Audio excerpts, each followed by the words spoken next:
Hello everyone, welcome to my channel. কেমন আছো তোমরা সবাই? আরও একটি নতুন ভিডিওতে তোমাদের সবাইকে স্বাগত জানাচ্ছি। তো চলো, আজকের ভিডিওটি হচ্ছে রথ দেখতে গেছিলাম আমরা। কাল ছিল রথের মেলা। তো এখানে আমাদের এই ভিলাইতে কেমন রথের অনুষ্ঠান হয় সেটাই তোমাদের সাথে শেয়ার করছি।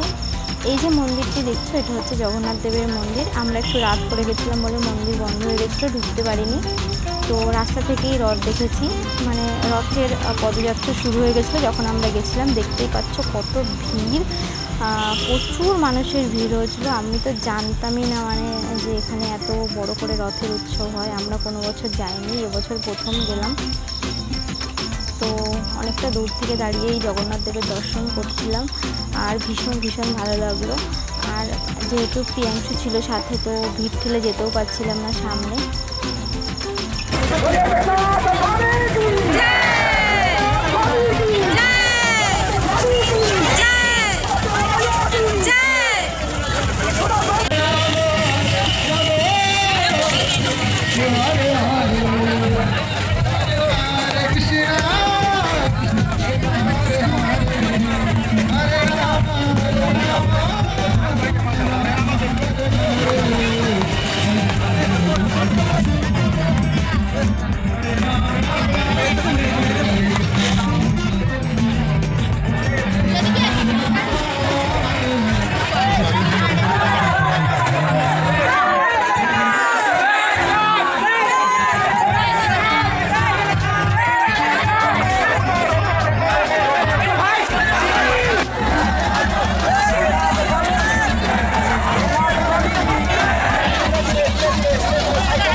ছাড়িয়ে চলে আসলাম যেখানে জগন্নাথ দেব থাকবেন আর কি।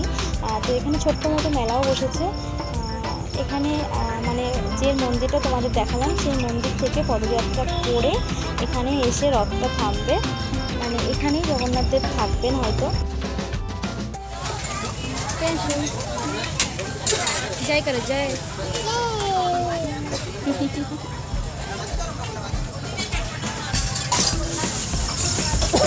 তারপরে এখানে আমরা একটু ভেজ চাউমিন নিয়ে নিয়েছিলাম।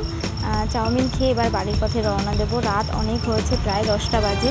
আসলে বেরোতে একটু দেরি হয়ে গেছিলো, মানে যাবো কি যাবো না এরকম করতে করতে। তো ফাইনালি গেছিলাম, আর ভালোই লাগলো গিয়ে। আমি তো এখানে কোনোদিনও রথ দেখিনি, এই প্রথমবার দেখলাম। আর আমার সাথে তোমাদেরকেও দেখালাম। তো কেমন লাগলো আজকের এই ভিডিওটি? ছোট্ট একটি ভিডিও তোমাদের সাথে শেয়ার করলাম। যদি ভালো লাগে তাহলে অবশ্যই লাইক করো, শেয়ার করো, আর কমেন্ট করে জানিও কেমন লাগলো। তো চলো, আজকের ভিডিওটা এখানেই শেষ করছি। সবাইকে শুভ রথযাত্রার শুভেচ্ছা, ভালোবাসা জানিয়ে আশা করছি সবাই ভালো থাকবে, সুস্থ থাকবে, আর সব কিছু যেন ভালো হয়। আগামী দিনগুলো যেন সবার ভালো কাটে, কারোর জীবনে যেন কোনো অন্ধকার না আসে। জগন্নাথ দেব সবাইকে যেন খুব খুব ভালো রাখে। তো চলো, টাটা।